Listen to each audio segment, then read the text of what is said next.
I was saying to our Ellen only the other day, some days I hardly feel my age.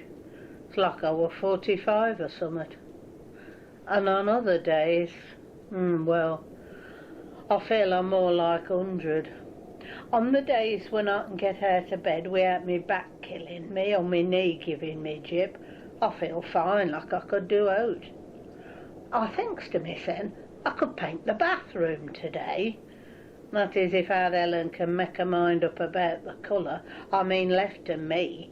I'll give it a quick going over with what we used to for. We still got some of that tin of paint left. Sort of dark cream it were. They called it magnolia. But what they now call some daft name like summer mist. And there's a thing. Now, when I were a girl, paint had proper names. Rose pink, leaf green or soft yellow. Now they have names, and you can believe me or not if you like that these are all real paint names. Savage ground, skimming stone, set in plaster.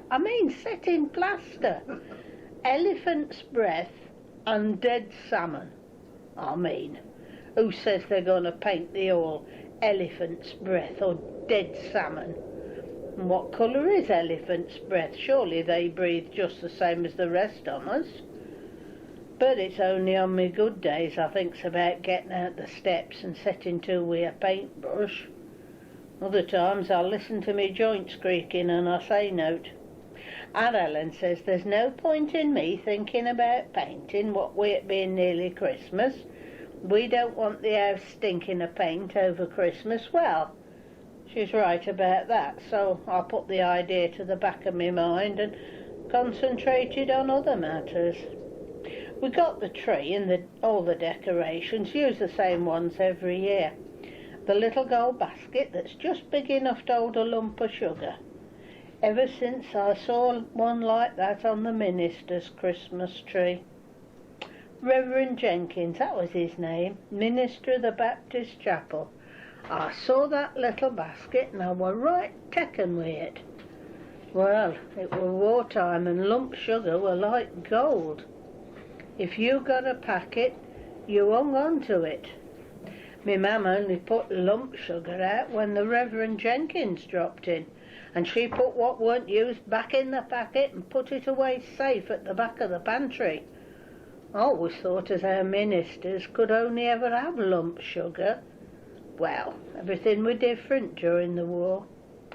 We all used to make do and mend, never threw food away, did we? It weren't that easy to come by what we're rationing. We were experts in making meals stretch further. Any crust of bread left over went into bread pudding, and if somebody weren't feeling very hungry and didn't want all their potatoes, it'd be bubble and squeak next day. Do you know, you can buy bubble and squeak in the supermarket, frozen in little packets. And tinned custard. Custard in tins. Me mam would never have believed that. But that's enough of me moaning. Things may change, but often for the better. Antibiotics for one. And then, them buses which let you down on a sort of lift arrangement at the back, now them's marvellous. But it's people that gives the most happiness. I'd be lost without our Ellen for a start, although she does rile me at times, but I love her for all that.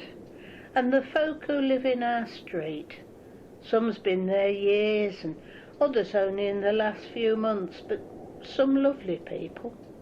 When we had a power cut one night last winter, several called in to make sure me and our Ellen was all right. It were ever so good on 'em, but we lived through the war. We always have candles in a drawer in the kitchen. But it were nice. Makes you feel all warm inside. We've seen weddings and parties, a few sad times, but then folks was coming round to help.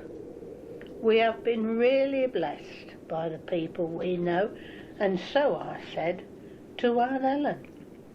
But somebody, I can't remember who, once said, new friends are silver, but old friends are gold. And that's true. I mean, you take our Ellen's friend Marjorie. Marjorie Williams she is now, but to me and our Ellen, she'll always be Marjorie Batten. She and our Ellen took to each other the first day they was at school. They took to each other the first day they started infant school, sitting side by side and holding on to each other at playtime. Oh, I remember Marjorie didn't like cabbage and our Ellen could never stand swede. So when they had that at school dinners, they used to swap when no one were looking.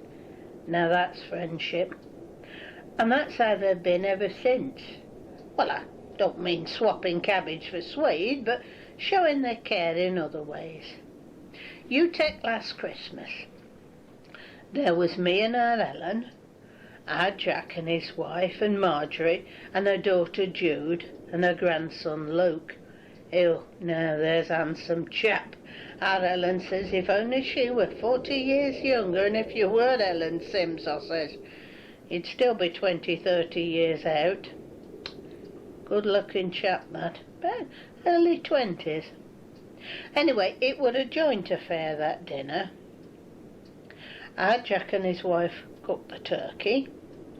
Me and our Ellen did all the vegetables and the twiddly bits, extra stuffing and the wine and that. And Marjorie made the pudding, and Jude did a load of mince pies, and Luke bought boxes of crystallised fruits and a big box of them posh crackers. One of the best Christmas dinners I ever remember. We pulled the crackers and we read out the jokes, but the gifts inside were nice. I had a lovely manicure set, and I remember Jude had little bracelets, ever so pretty. Everybody were laughing and having a good time. It were going really well.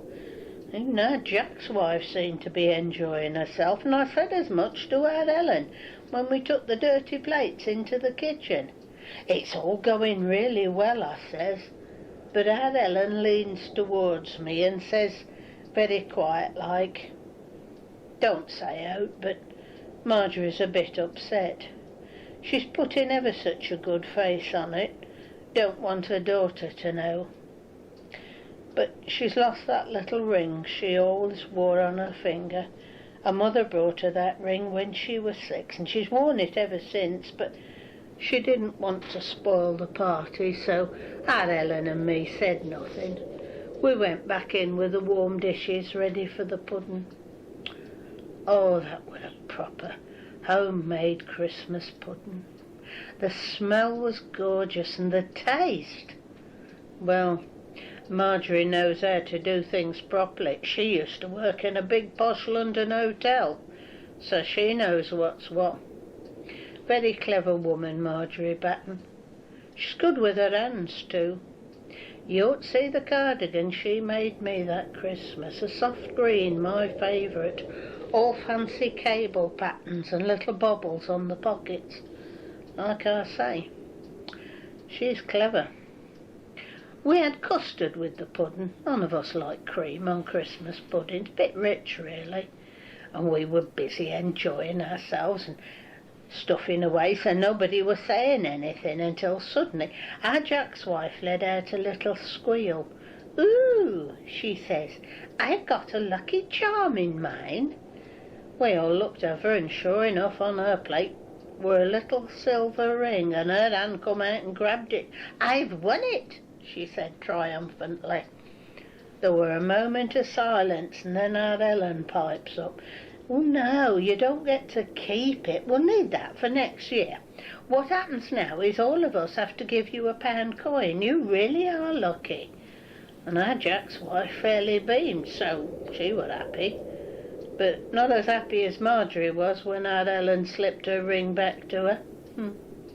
Taking it all round, it was a lovely day. Really happy time. Hey, and now I come to think of it, I hope your Christmas is a really good one, with no mishaps, and from me and our Ellen. Happy Christmas. Happy Christmas.